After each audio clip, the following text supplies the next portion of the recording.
Hey everybody, welcome in. It is Monday, April 2nd, 2018. Baseball season on the horizon already has started. A historic Final Four weekend where Loyola, that little engine that could, almost got the job done. But the big boys are going to be in play tonight, folks. Michigan versus Villanova. We should have a lot of fun watching that game. Welcome to the show. I want to sit again, the right side of campus, presented by the good people at sportsbookreview.com. One game left on the schedule. The big man on campus is down on location in San Antonio right now, having a little bit of internet troubles there with the hotel. So hopefully you'll be able to join us at a later time. But a lot of good stuff to go over. I always like Monday shows. You get to rehash the weekend, see exactly what took place, and of course have a lot of fun because there is a big game tonight. One last wager on the season to try to win some money at, and that is the Villanova Wildcats and the Michigan Wolverines. Welcome in to everybody coming in here on the chat box. Say hello. We'll do a little bit of a rundown in just a few moments. You know the way we do the show here. Go over some morning headlines, see what's popping, going over some interesting information, what happened over the weekend, but also looking forward here to Major League Baseball. Had a lot of fun so far. 8 wagers in our Major League fade system for the months of, there was a couple days of March and heading directly into April. 30 days of fun. We're just going to fade the public here a lot of times, see what we can come up with. As I said, 4-4 over the first 8 games. Exactly what you're hoping for if you're betting dogs in the early season there. Taking some big ones down with the Miami Marlins there the other night at plus 183. That was pretty sweet, but obviously moving forward, we'll see if we can continue to get some success and win a little bit of money without trying too hard here, folks, in the month of April. Welcome in James, Walla Walla, Jim Beam, Arthur Funches, David Hutton, San Antonio Slim. Look at that.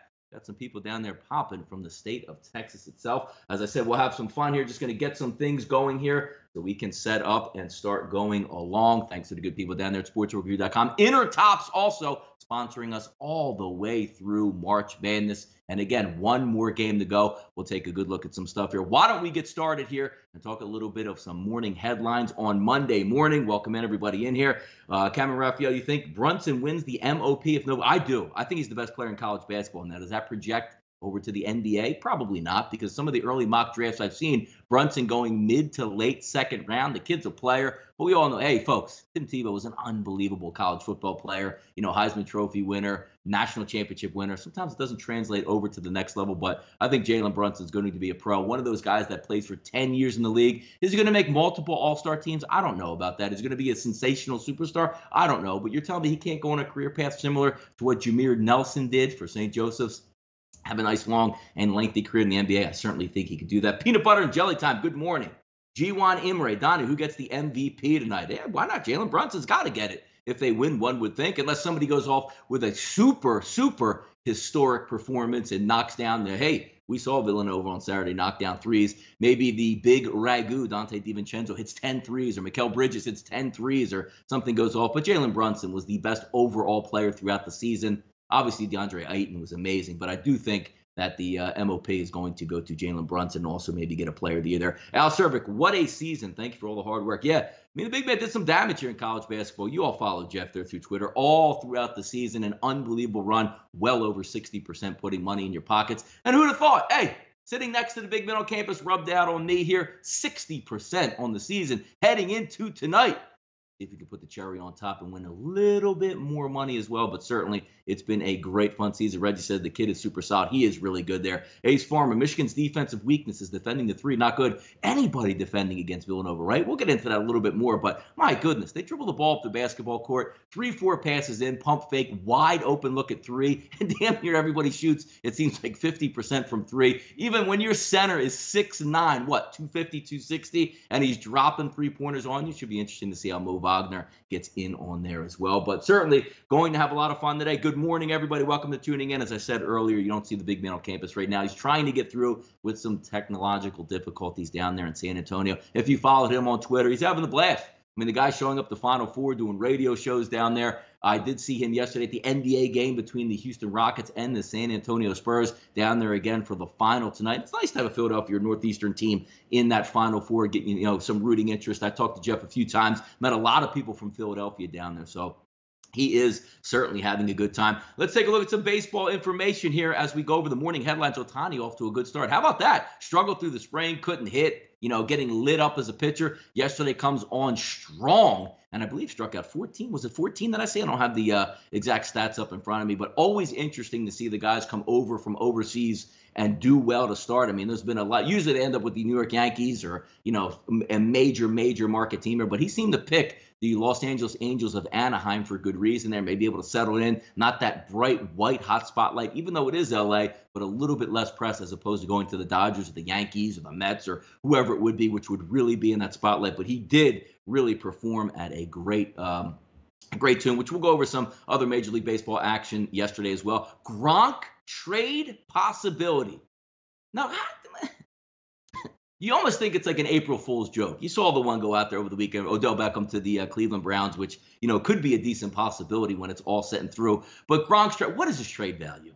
He's thinking about retiring. He's not thinking about retiring. Do I want to go in the movies? Do I want to be a professional wrestler? Do I just want to live my life, crunch beers, on my forehead and, host party buses and, head out to the strip club and go on cruises and, all the stuff that Gronk would get into? I don't know what his trade value would be because he does make a lot of money. And how much longer is his body going to take a beating and play out there? We certainly don't know. But it's interesting, like that whole Bill Belichick regime there, it's coming to an end. What Gronk leaves, Tom Brady's the big linchpin. We all can understand that at this point. Once Tom Brady goes, it's going to level the playing field in the AFC East. But always interesting to see Gronk. What do you, second rounder? And what does that even do for Tom Brady? How does that help the New England Patriots if you get a rid of Gronkowski? You shed some payroll up there. But he's your best offensive player. What are you going to do and get rid of him for? I don't know if Bill Belichick's just trying to prove a point and tear the whole thing down, but certainly doesn't make any sense up there.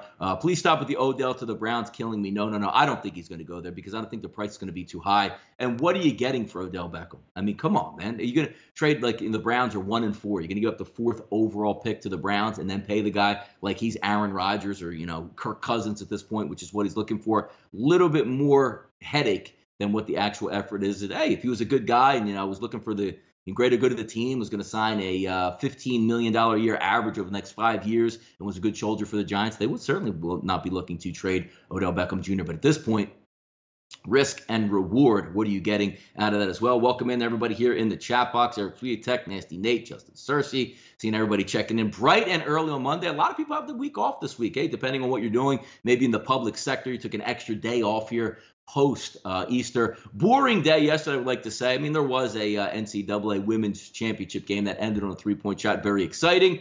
But as we like to say, if a tree falls in the forest and nobody hears it, did it really even fall in the forest? I was reading Twitter and, it's great. Looks like somebody hit a late 3-point shot. Congratulations in women's basketball. But again, I didn't even know what channel the game was on. Didn't even know the game was actually on at that point. But hey, congratulations to the Notre Dame Fighting Irish women, back-to-back Jacks, I like to say, at the buzzer to get them going. Eric Sweetek says Dorsey is the first good GM they have. They're not trading down for that clown. Yeah, well, I like to say Dorsey is the actual only real GM I believe the Cleveland Browns have had. Throwing out the baseball guys up there, just an awfully run organization.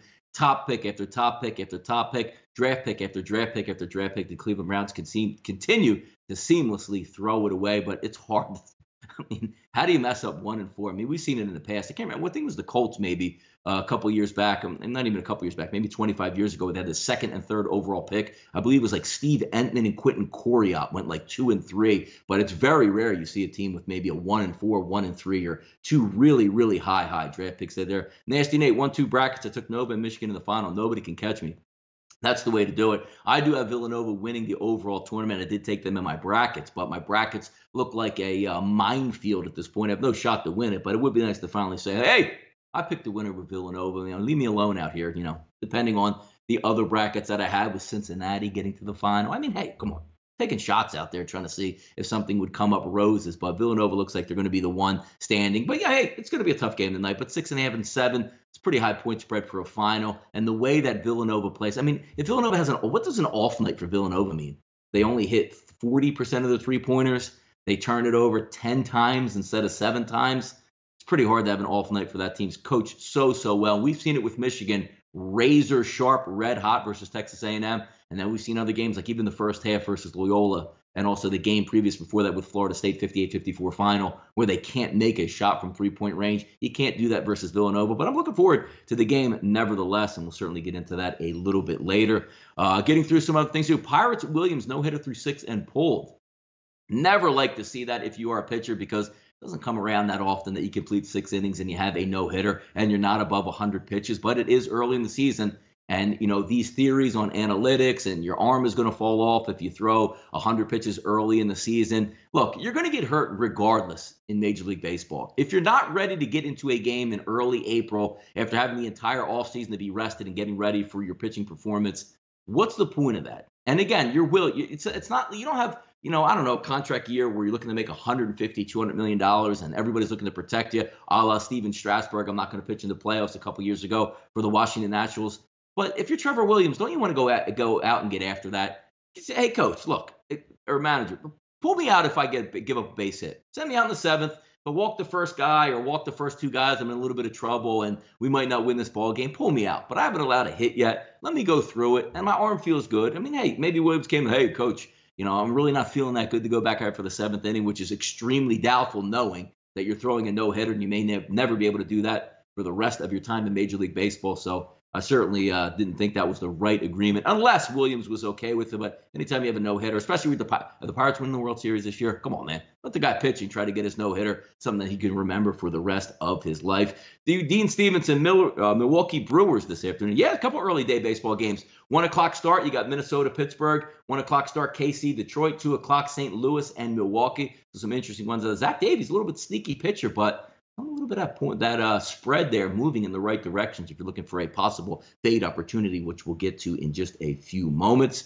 So we got here Lawrence Stockhausen, Twins pulled Gibson after 6 as well with a no-hitter. Yeah, it's just, hey, it's what they think. What is a pitch count anyway? What is it? You're on the mound and the pitches you're throwing during the innings, 85 pitches. How about before the game? If you've ever been to a Major League Baseball game early, which I know tons and tons of you have, pitchers are warming out there, long tossing. They're throwing like 100 there. Then they're going and working in the bullpen with the catcher, throwing another 30 before the game starts. Then you're going out to the mound in between each and every inning, throwing 5 to 7 to 10 pitches, whatever the amount is. So what effectively is a pitch count? If it's 85 in game, is it really 185 on the day?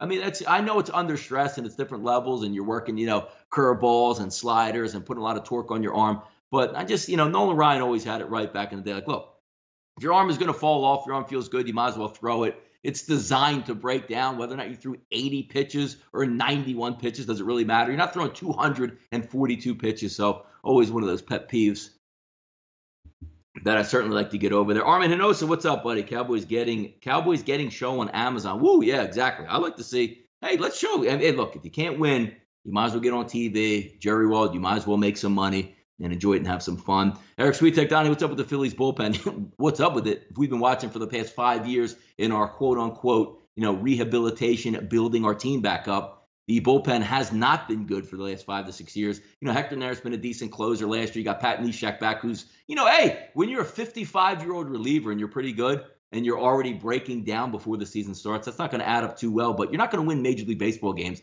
unless you have a shutdown pitcher or a shutdown, I don't want to say corner is the wrong word, as I used to like to say in the National Football League, but it's going to be a tough one there. But you've seen some melt all over Major League Baseball already starting out the season. It's just what happens in April. These guys aren't ready to pitch yet. They're babied all through March, all through February and all through March trying to get in. They don't even know if they're going to be the sixth man, the seventh inning man, the eighth inning man, the closer. You're still trying to fight it out, and teams certainly get back in there. Michael Robertson, what about Kapler for the Phillies in your managerial decision so far, Donnie? Yeah, it seems like, Major League Baseball is one of the few sports where you can just, throw like, hey, I never managed a single inning in my life, but I used to play baseball, and I really like to use my computer, and I have all these guys around me to tell me when to make a double switch, when to take a pitcher out. And then you get guys like Gabe Kapler, game 1 of 162. If Major League Baseball was like the NFL and had 16 games a year where you pitched, you had 1 game a week on a Sunday, yeah, you know what? Have your starting pitcher and have your 10 guys in the bullpen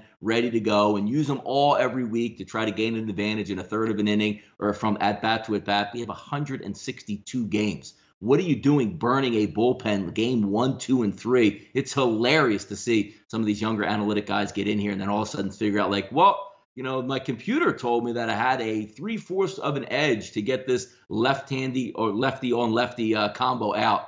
Just let the game play out. It's early. You let the team get a feel. Let the guys settle in. Let the guys work on their, the rotation that you're trying to set up in the bullpen. It's just hilarious to see when that actually comes down here. GW, Kepler clueless, pull pitcher and no warning. It's one of the craziest things you're ever going to see. If you lived in the city of Philadelphia and we had Charlie Manuel as a manager back in the day, as you know, a great hitting instructor coming over from the American League. Well, he takes over for the National League, and the first few weeks of the season, he didn't even know what a double switch was in the National League, which is always hilarious to me. At the top of your profession, and you don't know the game, way the game operates, like in the NFL, if you just came in from college to professional football and you were shocked that there was a 2-minute warning, at the end of every half, because you've never done it before, never able to coach, which brings me back to Chip Kelly, who did that quite a few times in the first 4 to 5 games of his rookie coaching season, where he's hustling up to the game, up to the ball to get a snap off before the 2-minute warning, instead of letting the 2-minute warning go and playing a little bit more clock management. So you do see it from time to time. It's just amazing at the height of your profession that you're struggling to try to get back down there with that. Hello to everybody again in the chat box. Thanks for joining us on this lazy Monday morning. But if we can slide down, I guess, Johan, to the Final Four wrap-up, talk a little bit of college basketball here and put a bow on the season. A lot of fun as we watched going over on Saturday. 2 games, both games by 5 points. But, hey, it's interesting.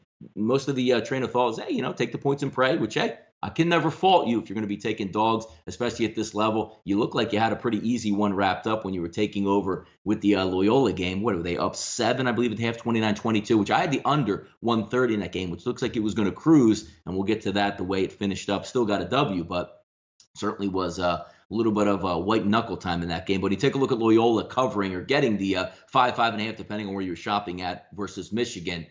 Boy, they look good. 29-22 in the first possession coming out of the break, and N1 with Krutwig on Mo Wagner to put them up double digits. You're thinking in the back of your head, like, this team, there's no way they lose this. Michigan was dreadful in the first half on offense. No way they're going to get a click, and I believe Michigan scored close to 50 points in the second half in that one. I did hit a small middle, also over 69.5 in the second half, but the 80 was the number that I was targeting, so somewhere between 69.5 and 80 points, hit a nice middle. And again, at the end of the basketball game, looked like it was going to be really close coming down to that 130, depending on what you got it at, because I got a good number at 130, but I saw 128.5s out there, 129s, so I'm crunching there like, all right, I have 17 points to go, 15 points to go, 13 points to go. You don't even want to watch the finish, because you start to see Loyola foul with about 1.5 minutes, 40 seconds to go. They only had about 5 fouls at the time, but they were building up to get to those 1-and-1s to try to get Michigan in trouble. Michigan was knocking down those 1-and-1s for the most part, but the one that really got on my nerves was at the end of the game. I believe Loyola missed a 3-point shot and Clayton Custer was still out there, and they want to sub their guys and get the proper send-off, hugs from the coaches, cheers from the crowd. I get that, but he fouls Robinson with about 14 or 15 seconds to go when they were just running at the clock. There was no reason to do that, and I'm always thinking in the back of my head, right, as a gambler, like, why are they doing this now? If I needed them to foul, they would just run the clock out if it was a 5-point game or a 4-point game or a 7-point game. They foul at that point. Thank goodness Robinson went 1-and-1 from the line, and then Loyola came down, missed a 3-point shot. I believe got blocked on a layup, missed a 3-point shot, and they were able to dribble the clock out. But my goodness, that 130 was an absolute stress, man, an absolute stress. But it's always nice to pull those out. And if you see in the background here, there's 3 candles up there. St. Anthony, Our Lady of Charity, and Ave Maria, the Hail Mary. Those candles were lit and burning during that last 2 minutes, because it seemed like I need a miracle if there was going to be a foul fest, but it always works out in your favor. And that is a PSA, a public service announcement. It never hurts to ask for a higher power to try to come in and help you out, people. You know the power of the reverse jinx. I also, on Saturday, by the way, got called for a reverse jinx. I didn't even have the game in. Last week I messed around. Loyola's going to win the national championship, right? So I'm all like, hey, they're going to mess around and win it all. Flip it over last week. They're up 9, 10 points. I'm like, they are going to win this. And somebody chimes in and goes, I guess you have Michigan, Donnie, because you're trying to put the reverse jinx on. I had to correct it. The reverse jinx technically can only work, folks, if you have money on that side. That's the perfection of a reverse jinx. If I'm just sitting at home watching the games on my dual monitors here and saying, you know what? I think Loyola's going to win this game. Not technically a jinx, but if I did have Michigan -5, -5.5, it's always nice to send it out to say, with 18 minutes on the clock, congratulations, Loyola, moving on to the finals. Never would have seen it happen. Sister Jean, I can't even believe it. You're going on to the finals there. But those reverse jinxes are always money there. Always, man, always. All right, let's see what we got here going on in the chat box here before we flip it through to other couple of things. Bill Butler showing up. Hey, the guy's been on point the past couple of days. Always nice to see that name pop up in the chat box. Carolina Capper. Really surprised me to see it dropping. Molly Mal Ducks had a crazy comeback. I guess we're talking about a little NHL hockey in there, which, hey, I'm a Flyers fan. Flyers had a really nice win yesterday. And who would have thought against the Bees coming to town, tying it up late 3-3 in the third period with 3 seconds to go. Claude Giroux pulls it through because we all know, like death, like you're going to die at one point. We get that. You are going to pay taxes each and every year and every time you walk into a store. But the one thing you do know is the Philadelphia Flyers will lose a shootout like clockwork. Thank goodness they didn't have to get back there. Big 2 points for the Fly guys there. So it was a lot of games. She was at the game, Donnie. Yeah, oh yeah. She was at the game.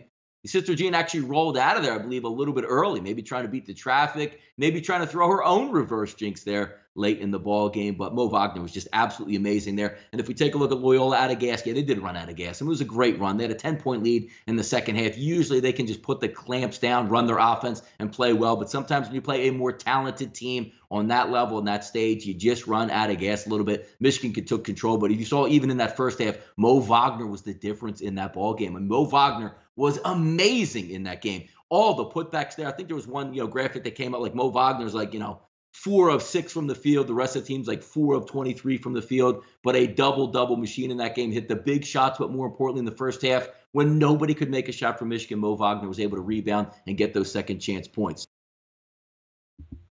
And keep them in play for the second half. But again, I didn't see it coming. I mean, I thought Michigan would win the ball game before the opening jump.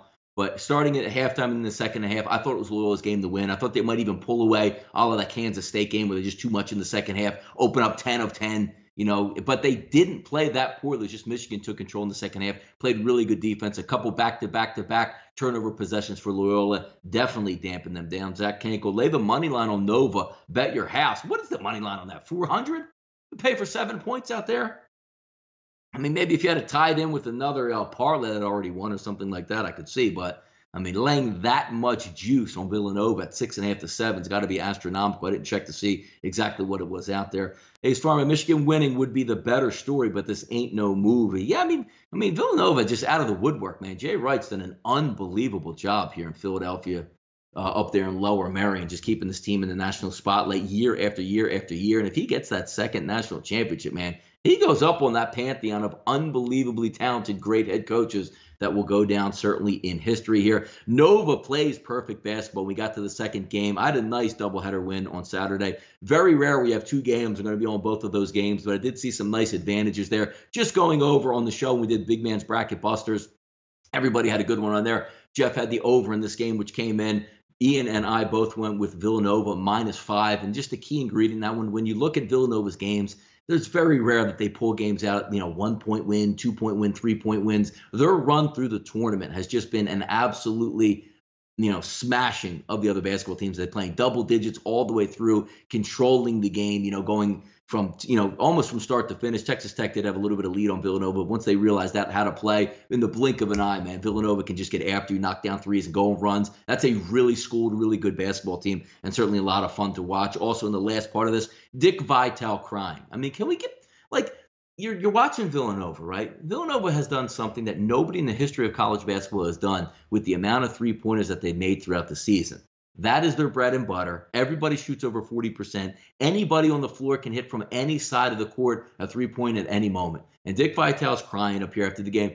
You gotta change the game, baby. You gotta move the three-point line back to half court. You gotta widen the lane. It's not college basketball. I want to go back to the 1950s when we dribbled one time and then passed chest and bounce passes. Come on, Dick. What are we talking about here? They're doing something that nobody has ever done, so you want to change the game and make it different. How about in the NFL, if you have, explosive offenses like we're seeing now, and now all of a sudden you want to say, oh, we're only going to give you 2 downs instead of 3 downs to try to get this first down. Why are you messing? It's why the college basketball game is a lot of fun. The three-point line is the decider. Teams have figured out how to use it as an advantage here. Not everybody can shoot three-pointers like Villanova did. Come on, man. We've seen some of it. How about if Michigan? How about if you just took Michigan out of this? Villanova out of the Final Four in the entire equation, the NCAAs. Would Dick Vitale be screaming, Michigan shoots 3 for 25 from three-point line. We got to move the three-point line in. It's too hard of a shot. Come on, Dick. I know you're getting old in the relic, but if you saw one of my tweets yesterday, do we really want to go back to what? Excuse me. Mid-'80s basketball where there was no shot clock and Princeton would run their offense for 7 minutes before taking a jump shot? Is that the purity of the game? Is the purity of the game being down 4 or 5 points late in the game and you can't shoot a three-pointer to try to steal a possession away? Was the fun of the game back when Dean Smith had his four corners offense, when the game was 51-50 with 5 minutes to go? He stalled the entire clock out the rest of the way. Is that the fun college basketball that we do want to see? I don't think so. Leave the three-point line alone. I know they messed around with it in the NIT and moved it back. Didn't make that much of a difference, or widening of the lane, or going to 2 10-minute quarters. What's wrong with the college basketball game as it is? Not a lot of complaints from me, except outside of what the referees are doing out there. Let's see what we got here back in the chat box. Yep. GW Vitale's past his time. I mean, he's a nice gimmick out there, and he's fun to listen to at times. I get it, but you can't get on your soapbox saying just because Villanova's good at three-point shooting, we have to change. I mean, Steph Curry's amazing. The Golden State Warriors peg threes, and Houston shoots a ton of threes. So in the NBA, do we want to move the three-point line back another 4 feet? It's the same guys that you would talk about, get off my lawn, or old man yelling at the cloud. Wilt Chamberlain can dunk too much. Now nobody can dunk. Imagine if they raised the NBA rims to like 13.5 feet. Only a couple of guys could dunk because the purity of the game is being taken away from the dunk. I mean, get off my lawn with all that stuff out there, man. All right, let's see. We got here Bartolo Colon. So a lot of things popping up today. Triggs, I mean, does it get it? First of all, look, we're going to get into baseball in just a little bit, but I just want to privy to something here. Kyle Hamburg, good friend of the show, always there out on Twitter, coming into the show as well.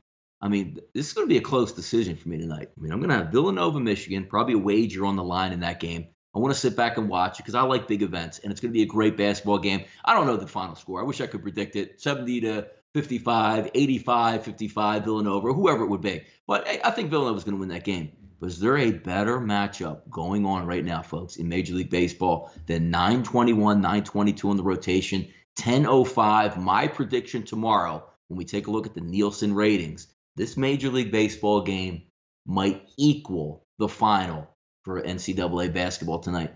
I mean, you don't get any better, folks. And I'm trying to calm it down right now, really get to my point here.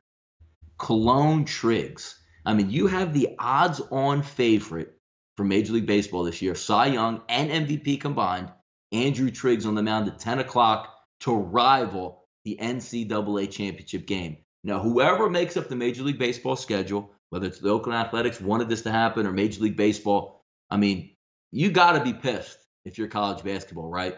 Because you're going to have Triggs Cologne here, and you're going to have Nova Michigan here. If they play, and again, Oakland, big state, what can you fill? Maybe 45, 50,000 in there. I anticipate standing room only, maybe the highest StubHub fees ever, put out there for this game tonight. And I don't know how much time I'm going to have maybe to watch that Villanova Michigan game out here. I mean, seriously. I mean, you're looking at Triggs taking the mound for the first time this year, national stage. Jalen Brunson, Jay Wright, Mo Wagner, Beeline, Triggs Cologne. I mean, this is one of those games where after the first pitch of a big game, the umpires take the ball and roll it back to the dugout because they need it saved, like a guy who gets his first home run, first pitch, or maybe the first ball of the World Series. This game is that big on the West Coast, and I'm not so sure which way I'm going to be going in this game. So we'll have a lot of fun talking about that. But yeah, hey, what's up, Ralph Jefferson out there? Matthew Vaughn, move the three-point line back to FIBA distance and keep 20-minute halves. I mean, I get it, but it's that's why college basketball is fun, man. You can always get back into the game in college basketball. Hugh Direction, another fantastic name out there. The Trigonator, Justin Searcy, Triggs. I mean, look, the national stage with Triggs Cologne, it doesn't get it. Who gives a damn about Kershaw? Let's just say Kershaw and Kluber were going to match up in a interdivisional or league play here. That's not even nearly as big as Triggs getting the start out in Oakland tonight versus Bartolo Colon. Over-under in this one, 9. The over-under in this one, folks, should be 1.5. Who's hitting these two guys? Who's hitting them? I don't know. That's what's going to be determined.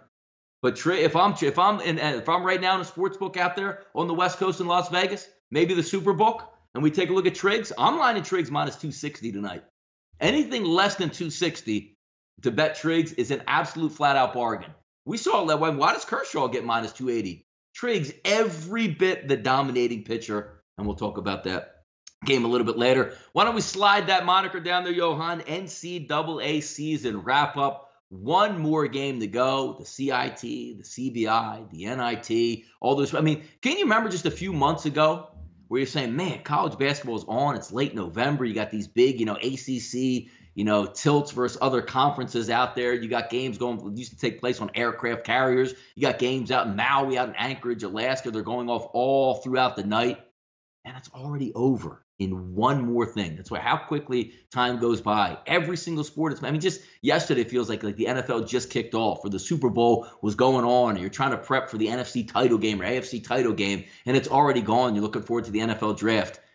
Time flies, man, and it goes by quick, especially being a capper and being it as your job, because every day, sometimes you don't get to look at the big picture, because every day you wake up, the same thing's taking place. Cap game, watch game, talk about game, fall asleep. Same thing the very next day, but you have one game left, and the NCAA tournament always does it right. It's always exciting, and I'm glad we got a really good Final Four to try to cheer some teams on, Michigan versus Loyola. But taking a look at tonight's game, if anybody would have said before March Madness start, if you would end up with Michigan and Villanova, I think the majority of people would have taken that. It should be a pretty good and fun game tonight. G-Man Hags, Cologne will never, ever be fresh again. He'll retire by the end of June. I don't know, man. Hey, he might have that filthy stuff tonight. I hope he didn't lose any weight, because I didn't see him pitch in spring training. But I hope he's got that weight advantage out there to try to, muscle on throughout those tough third and fourth innings. If he can get through 5 innings, it's one of those games where you're just going to say, you know what? I wish I DVR'd this game. That Triggs-Cologne matchup in 2018 in April was outrageously good.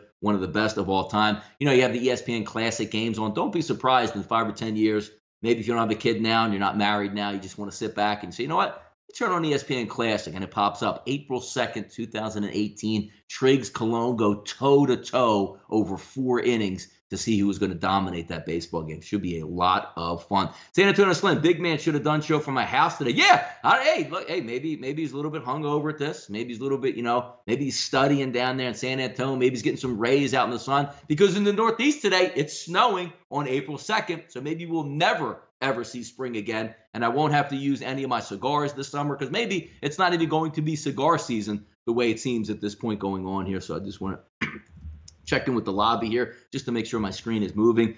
Stop it, Donnie. Stop. Hey, look, when you're going to get me on Triggs, we're supposed to have Triggs MVP shirts sponsored by sportsbookreview.com. They never came through, so I'm going to beat down that door. Triggs needs to at least be in the All-Star game this year, and we can certainly have a lot of fun. Favorite conference in the season? There was a lot of them. How about for you guys in the chat box?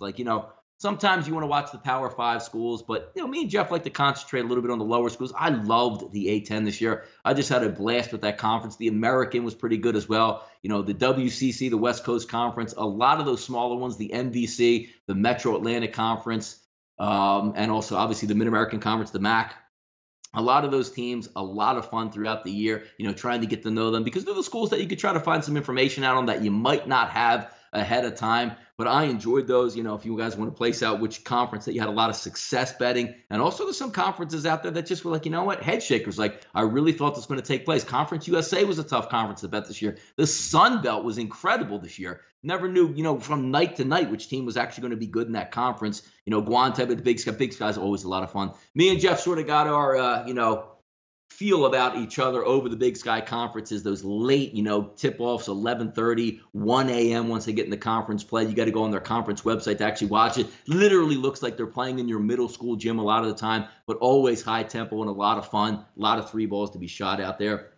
65 today. Al Cervic says in western Colorado, heading to driving range. Well, I hope those temperatures are going to be heading over to the East Coast soon, because, it's very rare that you guys catch me doing a show in a hoodie, but it is quite chilly here on the East Coast. But certainly having a lot of fun. Just tuning in right now. Yep, I'm just going to host this show the rest of the way. No co-pilot here with the big men on campus getting that well-deserved break. But I do want to keep in mind, folks, the reason why we're not going over a ton of the game tonight over Michigan and Villanova. If you guys want to tune in, I believe at 1 o'clock Eastern time today, we are going to preview the final game tonight. Me, Ian Cameron, and the big man on campus will go over and break down that game from all sides perspective, side and total, give some leans, give some way which we should get after it. If you watched on that show on Saturday, very profitable. As I said, me, -5 Villanova, Ian Cameron, -5 Villanova, big man on campus, over 154.5.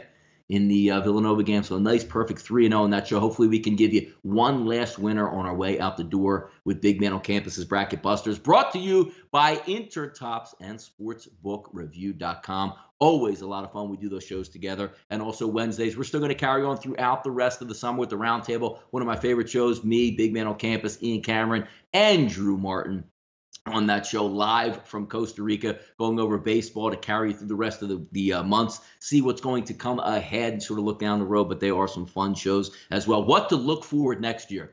Now, the reason I brought this up here is I do want to get some information out of the chat box as well. What to look forward next year. Like, sometimes you want to make those incremental changes, which the NCAA does put in. One of the good ones that they put in over the past couple of years was the 35-second shot clock down to 30 seconds. I completely agreed with that one. It helps the tempo, takes a little bit of the funny business out. You can't really stretch leads out, just run your offense 35 seconds, jack up a three late in the game. 30 seconds added a lot more intrigue over the last 2 minutes. Do you foul? Do you not foul? Do you play defense? How do you run your offense? You try to run the clock out. But the NIT did put in a couple things here. They want to widen the lane. The reason why they want to do that is so big men can't just hang out down low, and you get a much more fluid game, which I agree with. More offense, the more fluidity on offense, it's always a lot more fun to watch. Right now, I don't agree with moving the three-point line back because most teams struggle to shoot three-pointers as is. That's the last thing I want to say because we are a three-point shooting society now, and kids are still going to jack them up, and you'd have a lot more 3 for 23 nights than you would really good shooting nights if they did change that. The other interesting caveat that the NIT did bring in was they went off the offensive rebound. Instead of going back to a full 30-second shot clock, they went to 20-second shot clock. I'm not really sure what that does. I mean, technically, it would speed up the game where if you get a couple offensive rebounds, you can't just run the clock. I see that point of view. The one I actually don't like, though, and I believe the women's college game does it also, if you go to, I know they go to 10-minute quarters, which they tried, which I never think they should go in NCAA basketball. Just keep it the same, 2 20-minute halves. It's what separates it. It's what makes it a little bit more interesting.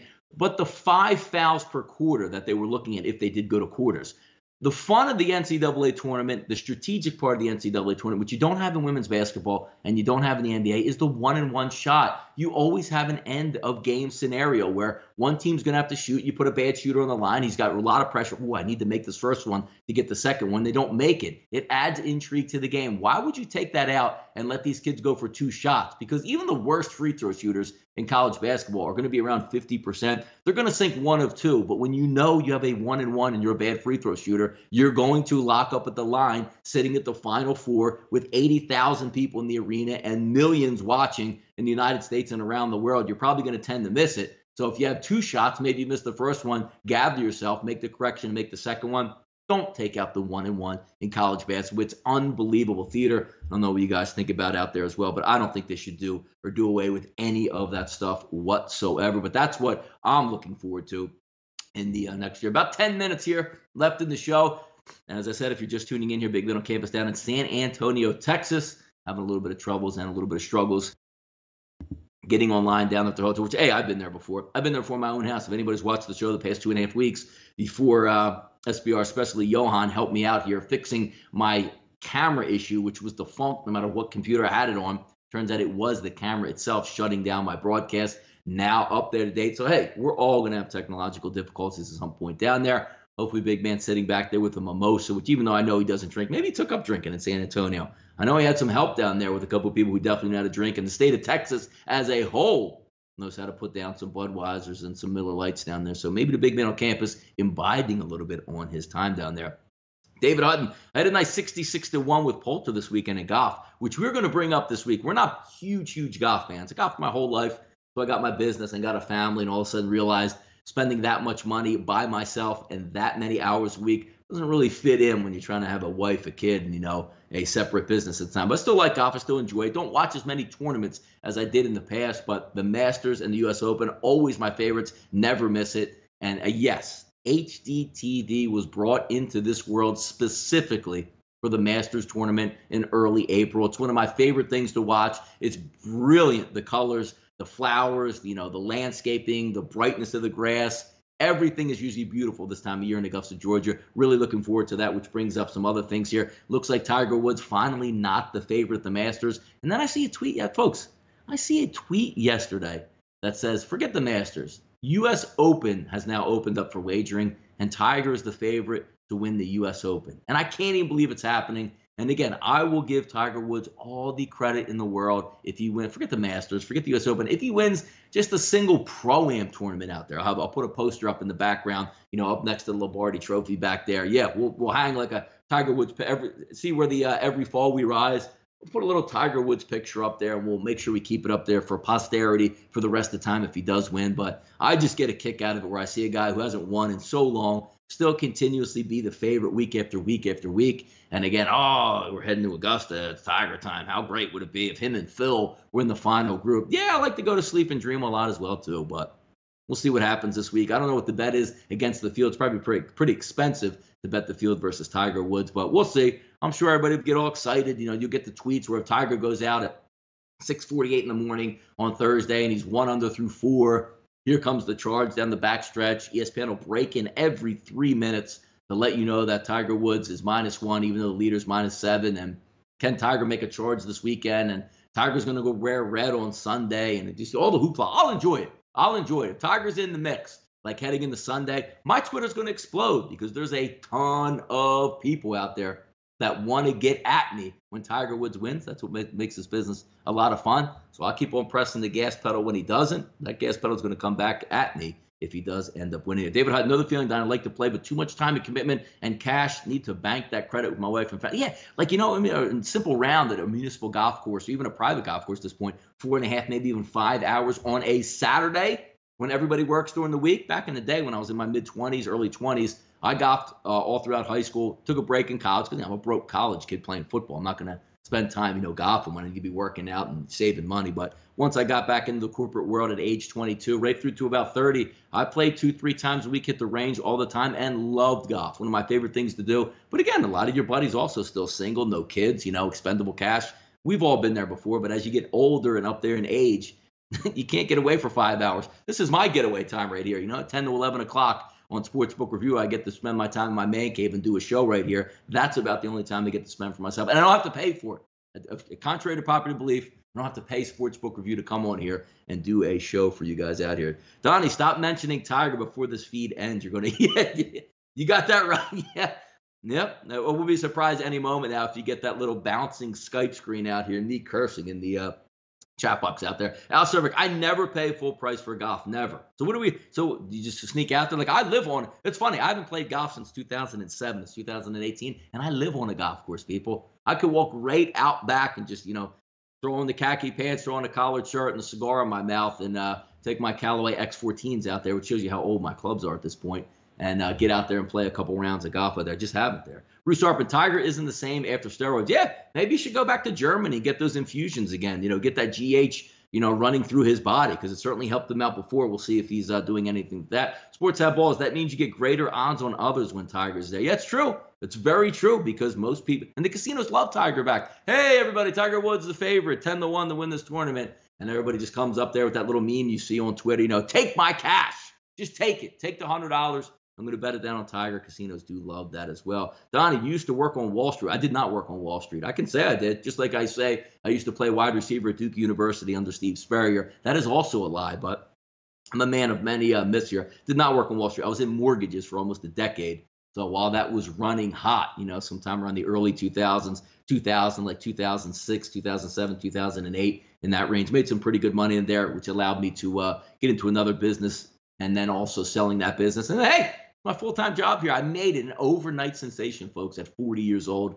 I finally made it there. Matthew Barnum, I am a golfer. Let's get around in someday. I would love to play golf. I wouldn't be very good at it at this point. It wouldn't take too long to get that feel back because I did play for close to 15 years, but I actually did play golf in the state of Maine in 2003. So I am familiar with their grounds up there, Matthew Barnum, so we can have some fun out there. He's on that Fruit Punch Monster. Yeah, if you look back, stressful weekend, right? Look at the fridge behind me over there. Usually stocked to the gills. Not stocked this weekend. Went through a ton of Monster trying to keep up with the Final Four and Easter. Had to go to multiple people's houses on Easter, as you know, so always a lot of fun. Walter Trotter, Rich, do you know who Ron Fig is? So we got some questions going out there and certainly some stuff. Okay, let's talk baseball, please. What do you mean, let's talk baseball? 921, 922 Cologne Triggs out there, people. That was the baseball that we talked. Now, we got a couple minutes to take center stage here. We'll go for about 5 minutes taking a look today, and I'm going to explain the philosophy of what I've been using. And as you know, I love baseball. I love betting baseball. I love capping baseball. But baseball starts early in late March, as it did this year, and goes all the way through April.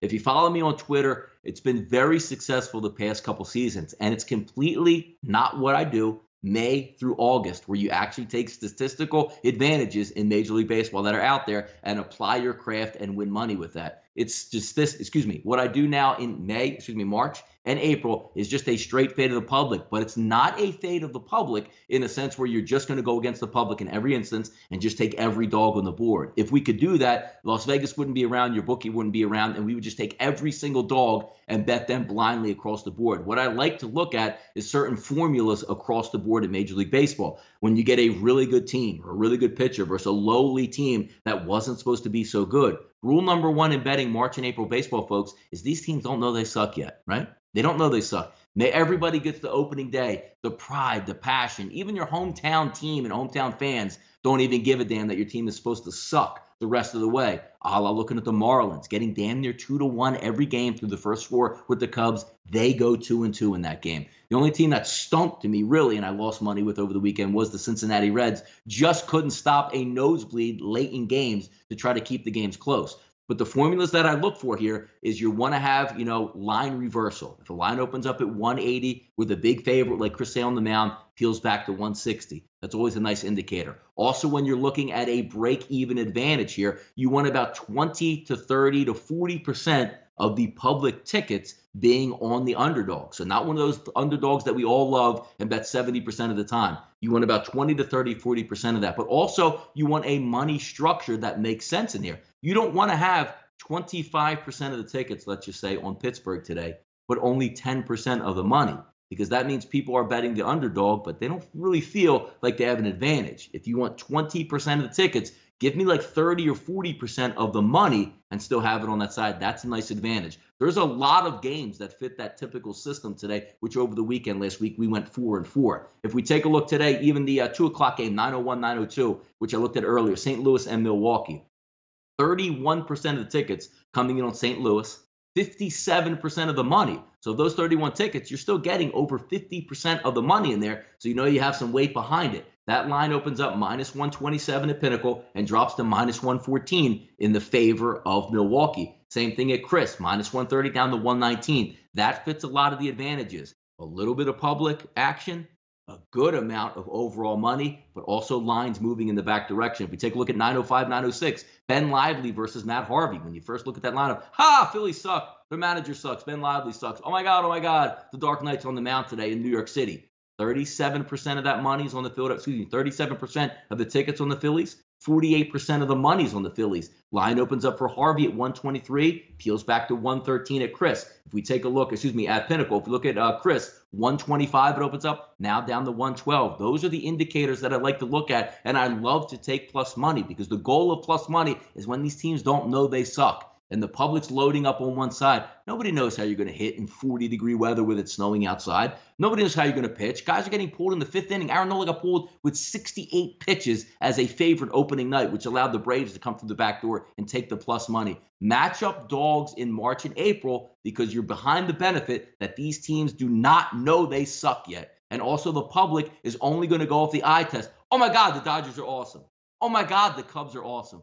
Oh, my God, the Marlins are god-awful. These teams don't know they're god-awful yet. There's not a big enough book. But trust me, once May, June, and July comes around, these teams all of a sudden, when they look up at the leaderboard and go, holy cow, man, the Cubs are 31-13. We're 13-31. Yeah, we suck. And then you start having that set and maybe we're not supposed to beat the Cubs. But that's a little bit of insight that comes into what the capping situations that I like in March and April overall. So if you want a little bit of insight, say, well, Donnie, why don't you cap? Those are the stuff I look at. It has nothing. It's the easiest month of baseball, and it's been very profitable because I'm not sitting here day-to-day crunching numbers for hours on end like I do every sport. You're just sitting back and looking at a couple interesting situations that go back and forth and using them to your advantage and leaning on the plus money early. And again, If the goal is to go 500, a lot of the times, people, you're looking at these games, I'm betting against Chris Sale. Like, I'm betting against top flight pitchers nightly, and it's hard to do. But if you remove your mind outside of the equation and really get into the numbers, you don't know how that pitcher's going to perform just yet coming in, fading a David Price, just fading Cy Young caliber pitchers. It's hard to do. But once you remove your actual brain from the scenario and just take a look at the numbers,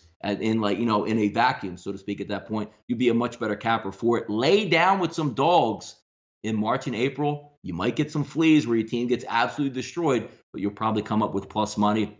And we'll have a fun time doing it. If you want to get in on that, just follow me on Twitter. It's free, March and all of April. I'll put out a couple dogs every day. We'll try to win some money. Last week, 4-4 plus $79, free $79. We're not betting $1,000 a game. It's a half unit a game. We're not putting much investment in, but hopefully we can pull something out. Maybe a little pocket change at the end of the week. Take the girl out for a nice steak dinner. Or, hey, worst case scenario, hot cakes and sausage every single day at McDonald's. But that's a lot of fun from what I like to do. Sorry the big man couldn't join us today, but I'm going to wrap up the show here at sportsbookreview.com for the day. Follow us at 1 o'clock. We're going to do a live show. Hey, man, we'll give out some winners here on Villanova and also Michigan today. We'll have some fun. Again, if you want to follow me on Twitter at RightSideVP, definitely going to be in some action today, putting out some public fades. We'll take some dogs, see if we can win some money to start out the week. Thanks for tuning in today. The right side of campus. I was your host today, Donnie Rightside. Big man on campus down in San Antonio will be joining us hopefully later once he gets his computer situation figured out. Thanks again for tuning in. All the good people down there, Johan, for matching up this show and getting us through. And this is 2 shows in a row, folks,